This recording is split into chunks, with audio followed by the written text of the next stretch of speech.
Nice. Alrighty. Hello and welcome back to our day 6 of our Realign with the Divine challenge.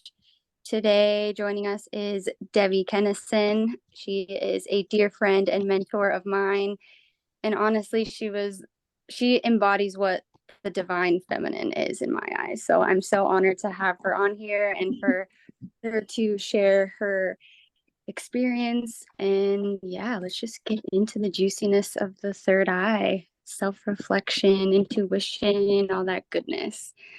So Debi, first question for you is what makes you feel realigned with the divine, or aligned with the divine, I should say? Wow.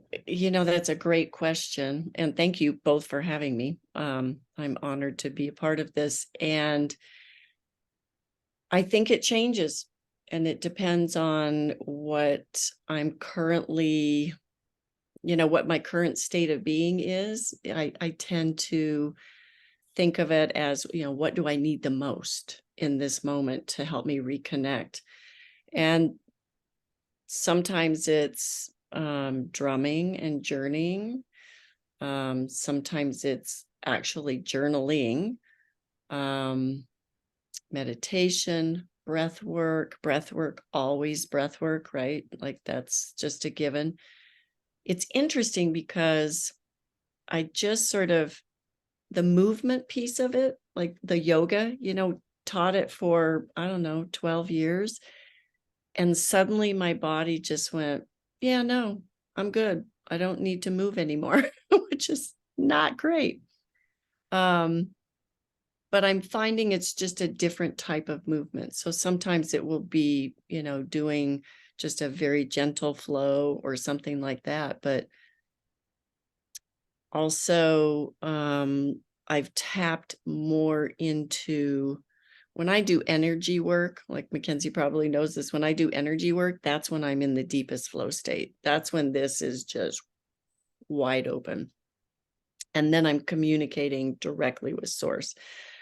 So a lot of times I'm sure both of you know that, the more you practice breath work, the more you practice getting into that space of letting everything else fall away, the better you get at it and the quicker you can get into that flow state. So yeah, it doesn't take me as much prep work anymore, but it's literally me saying, I'm just going to connect with source, that oneness. And it feels like, they're just always on the other end of the phone, like, oh, she's here.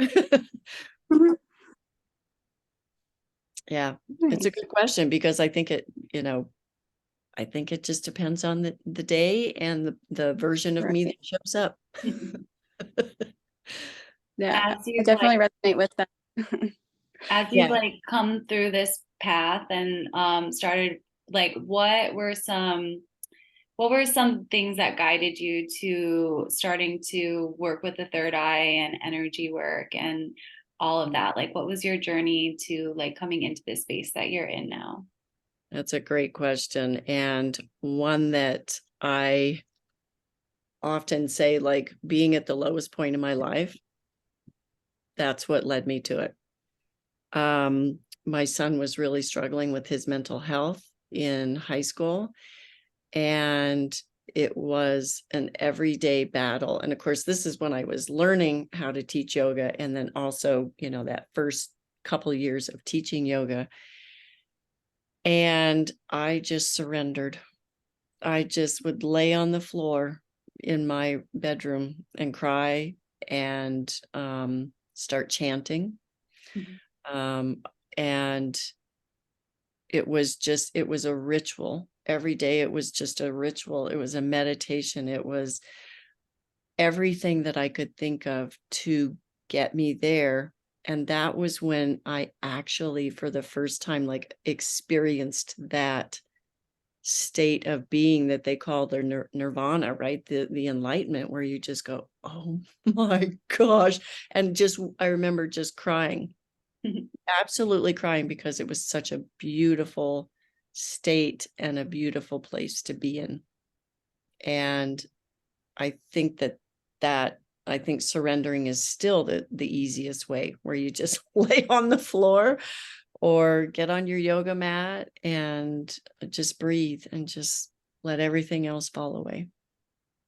That's been such a common theme with everyone that we've had on the challenge this week, is just like reflecting and pulling ourselves out of like the hardest time in our lives, like our lowest low, having nothing else to do except to just surrender and try something new. And Right. so I feel like this is just like, it's kind of like almost collectively like a really, really strong theme, where like we come in, we have like hard karma, you know, like we learn real fast what it's like to be like desperate for relief. And like once we like surrender to that higher power, like asking for guidance, asking for help, like opening ourselves, allowing ourselves to be like that empty vessel to receive, like that's Yeah. when the shift happens. You know, it's not like doing harder and trying harder and pushing more, it's like releasing and surrendering. Yeah. Yeah. I think I'm happy to hear that other people have that similar experience. And it was very hard to explain to people, you know, they're like, what are you doing? And you know, but wow. Yeah. I always say to people, like, yoga saved me, breathing saved me, surrendering saved me from, and I love, you know, you guys have addressed that, of just that place of where it's not about the mind anymore. You know, when you can turn this off. And I know what I have tried to encourage people to is to understand that whole gut heart resonance, you know, the building blocks below. If you can get them in alignment and get them happy, then this falls in line, you know, this can empty. And I think we desperately need it in our world these days. Yeah. I feel that. I think when I first started my meditation practice, I like had so much like tension, and I had so much like pain in my body. It was like almost impossible to sit there, you know? And as I started working with my heart, like releasing my shoulders, like, you know, sitting up straight, strengthening that connection to like my third chakra, and releasing my root down from like being all cranked up, it was like, then I could finally, everything opened up. But it was like I had to address all those things first to even be able to like sit down. Yeah. Yeah. No, it's so true. And, you know, with the work that I've done in the last, especially 3 years with women, um, connecting to that, you know, especially like you think of the triangle, right? Where the divine feminine draws that energy up from the earth, and then where it actually comes and rises up to is actually into the solar plexus, you know. So it's so vital that we feel grounded, that we feel like we're connected to something.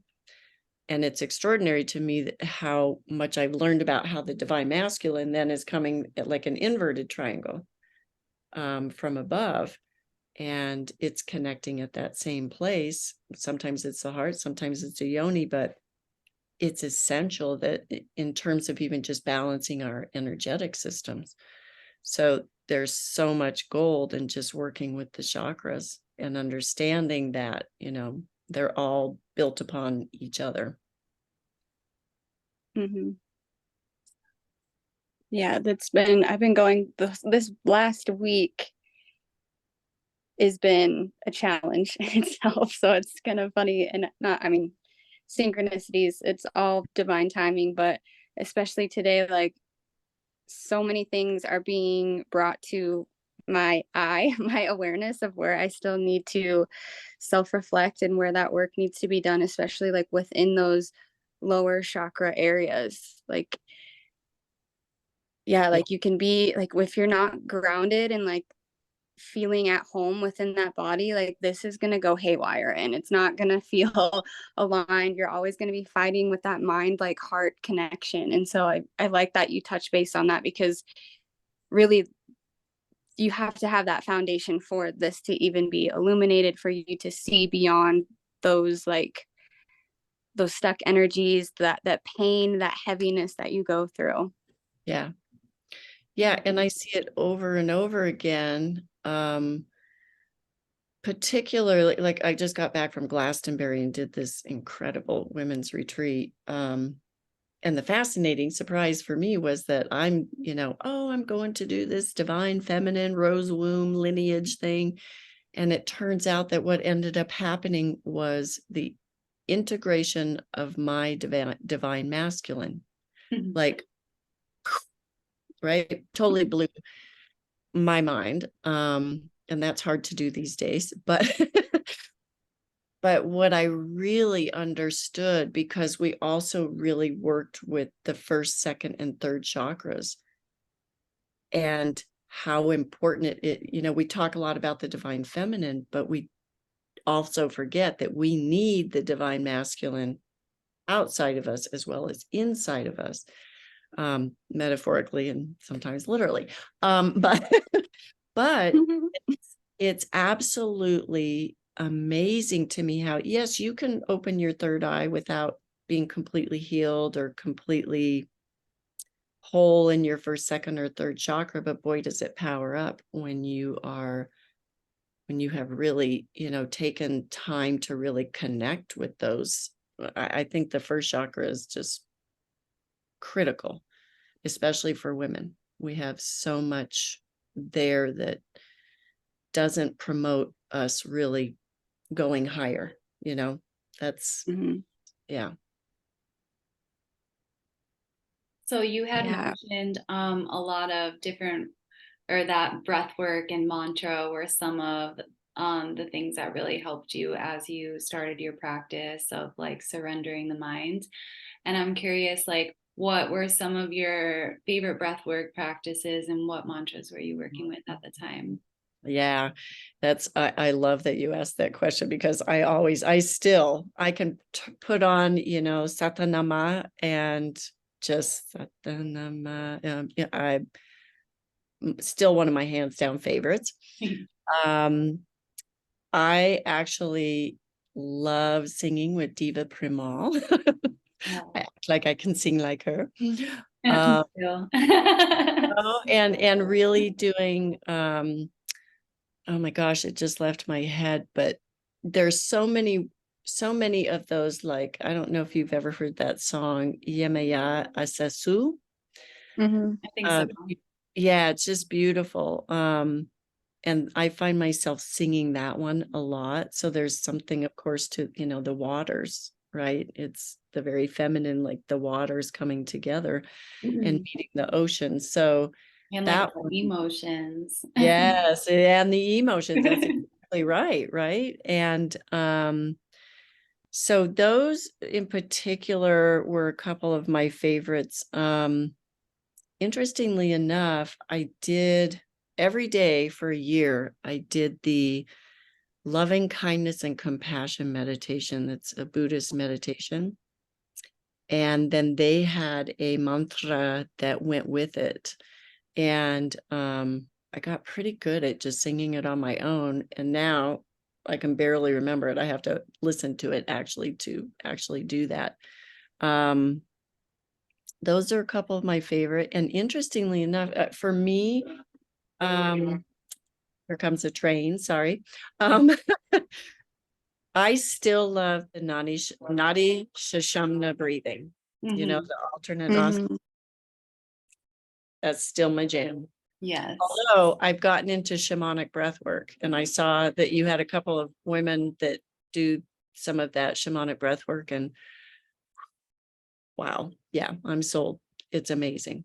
So is it like, what would you say is the difference between like pranayama and like shamanic breath work? Like, is it more involved with your body, or? It's fascinating how my experience with the pranayamic work is definitely, to me, more like I'm more actively, I'm going to say more actively pursuing the breath or thinking about it or working with it. The shamanic breath work, feels like I can just barely tap into that breath, really just speeding up that breath. And then the third eye just, wow, friggin' opens up, and it's a whole new world. It's a whole new world. I feel like it takes a little bit more for me. Let's face it, I'm older, so I'm probably a little lazier these days to actually participate in the shamanic breath work. It just feels like it's going to be quite a ride, and I don't actively have to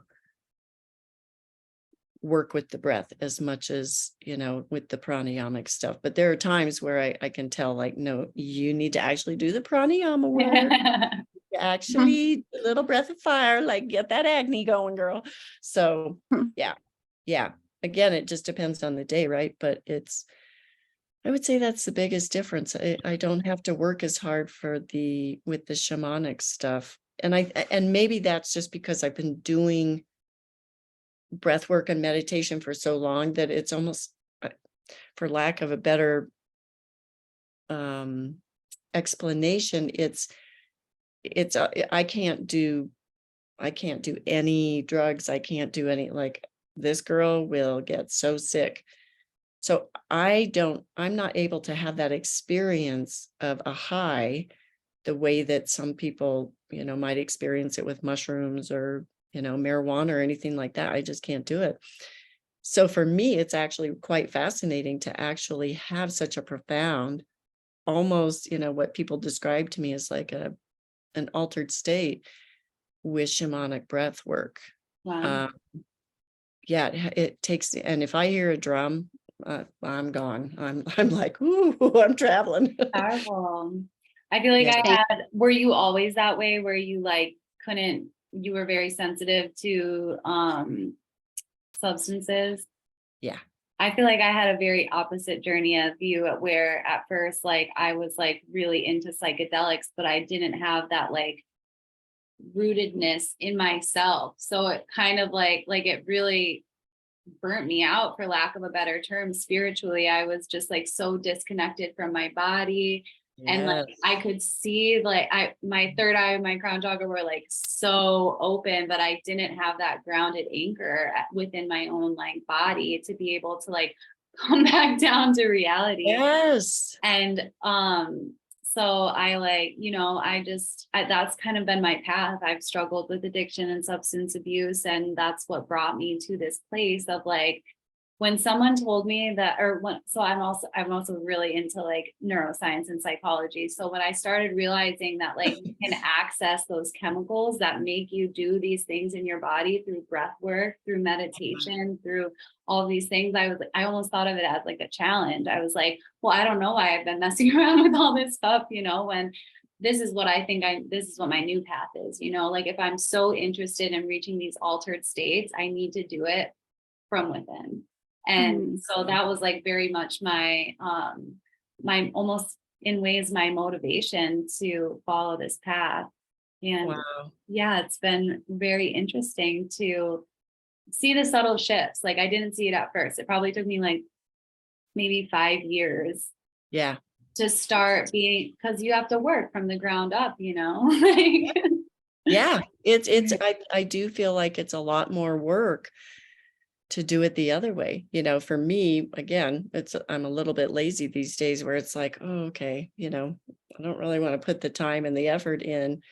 But the shamanic breath work, like, it's just, yeah, it's quick and easy. But for the better part of 20 years, I did it the other way first, with a very grounded, a very, so yeah, we're on opposite ends of that whole spectrum. I find that fascinating because, yeah, I've had a couple of people that I worked with that they have, like you, like, where it was like, I just want to do drugs and just, boop, I'm out. Yep. And it does take a little bit more effort. So yeah. And I don't know that either one is right or wrong. It's just, again, what's in alignment for you. And it's beautiful that you're discovering that. You're letting that, unfold. Yeah, it's been very peaceful and grounding. And, I think that sometimes we all have to take a step back and take a cold hard look at ourselves. Well, Ask ourselves where we need to grow. Yeah. And that is that piece. That's why I love that realigning with the divine, because you begin to understand more about your own divinity. And then you just, once you connect to that, yeah, sky's the limit. It's like you don't want to do anything to mess with that, Yeah. Like, it's protecting it at all costs. Yes, right. And there's like no going back either. Like once you've like started this like whole like awakening kind of like journey experience, like once you know, and you can't not know anymore. Yes, exactly. Song actually by yes, right. Once you Yeah, see it, you can't unsee it, right? yeah. And so that makes almost like the work harder sometimes, because you know what you have to do to stay in that alignment. But sometimes like, I mean, for me anyways, like I just want to be a human and not do that shit. But it's like, and that's the balance, is finding that balance of like, all right. And I like bringing that back to like what you said in the beginning, like, what do I need in this moment to bring me back to that alignment? And it's going to look different every day, especially I feel like as women, like and for me anyways, like I'm not a structure person. Like I do not like routine, but I also need it to thrive. But it's like having like that, instead of like, okay, I'm going to do this, this, and this, like, no, I have between this and this time to do what I need to do to feel back in alignment. And that's been like a big learning process for me, is like I thought that I needed to have this like very structured, like devoted routine, like wake up at 6 a.m, meditate, do my yoga practice, then whatever it is. But like I'm learning like, no, like it's completely different every day and every moment, and that's okay. Like I don't have to be that like zen devoted yogi all the time, because that's just not realistic either. And in that phrase, like we already are spiritual beings, like having a human experience. And that kind of goes back to what we talked about yesterday with our guest Mia. She was like, everything is divine, like it's appearing as divinity whether you feel that it is or not. And so remembering that too helps. And honestly, you can even find divinity like in the darkest places. It's like it's not just the like pleasure and like the light. It's like most of us who are on this path, it's like in those darkest places is where we find the most divinity. It's like when we have no other option but to surrender to something higher than and greater than us. Yes. Yeah. I agree. I love that you talked about that, Mackenzie, because it is so true that that rigidity, what I've sort of come to feel about all of this is, of course, it feels like the more I become, I don't know, my witchy self, the more I just explore that spiritual side, time is so irrelevant to me, and time is a construct that was created by humans for the first time. Like, I think, all of these aliens and all of these higher beings are like, they did what? They figured out how to measure time? Who does? Why? Who did this? Whose idea was this? But it's so very interesting to me that the older I get and the more spiritual I become, the less I want to pay attention to time and the confines of it. And yeah, I think when you're in the dark, you you lose track of everything anyway. So yeah, surrendering to time. Yeah, it's beautiful. I think there is something to be said, especially in the beginning, as we like begin this journey, about having like a devoted practice, having like a set time and a set practice that we do every single day, because it's challenging, when you finally are like trying to turn your awareness inward and witness and surrender. It takes a lot, I know like I had to do like 100, like not 100, but like 2 to 3 malas before my mind was finally like starting to get quiet.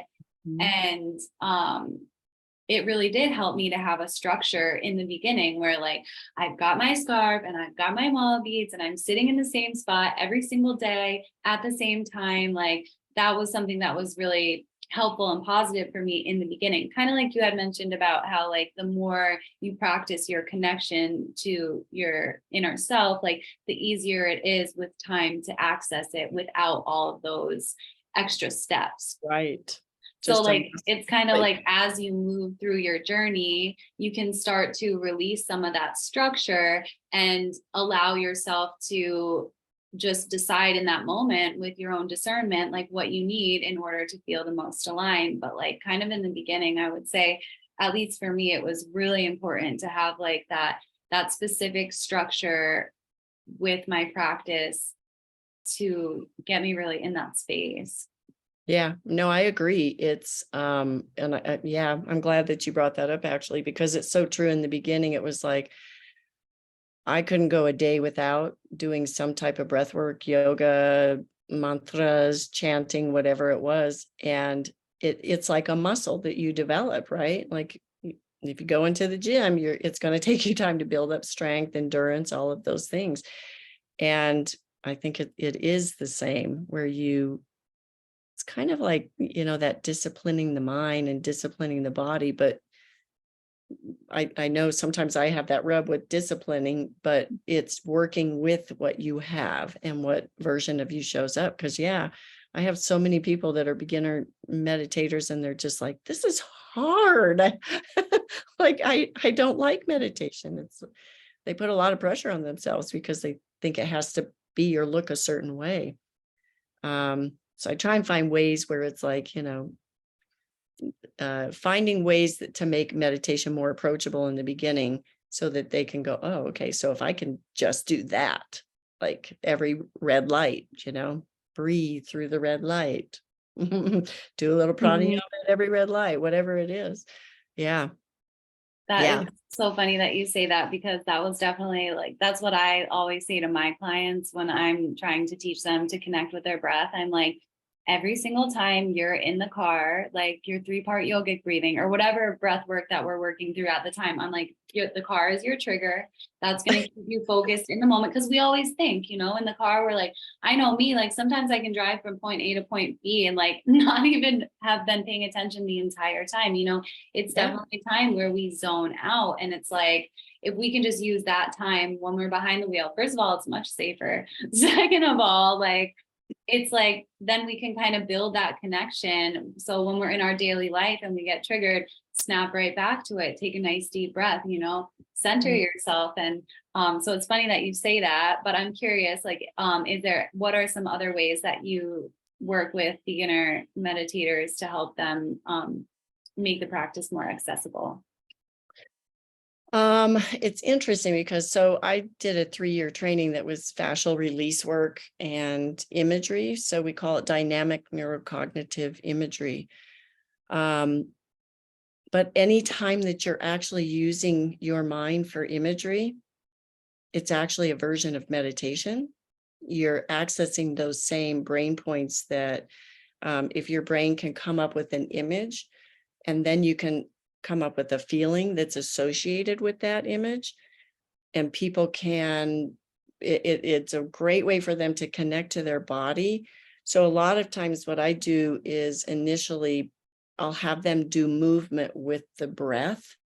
So sometimes it's shaking, sometimes it's using the voice as well as the breath to really get the diaphragmatic floor really opened up, as well as the hyoids under here. And so we do like a little bouncing on our heels. So some people, if you want to jump, that's cool, but just get people breathing and moving their bodies. And then as soon as the movement stops, close your eyes, soften your knees, just stand and breathe and just notice. And I'll often do that for 1 to 2 minutes. Just notice. And I'm asking them, what's the state of your breathing? Check in. What's the state of your mind? Check in.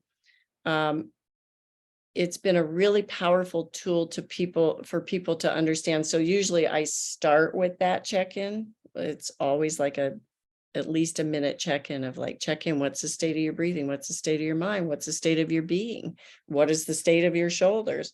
So you start to develop that awareness in the body right away. You lay that foundation, then you do the movement, the breath work part of it. It could be tapping, could be brushing.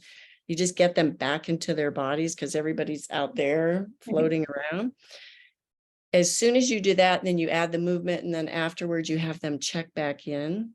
That's helpful because now they can feel the difference, in their bodies, their breath, their mind.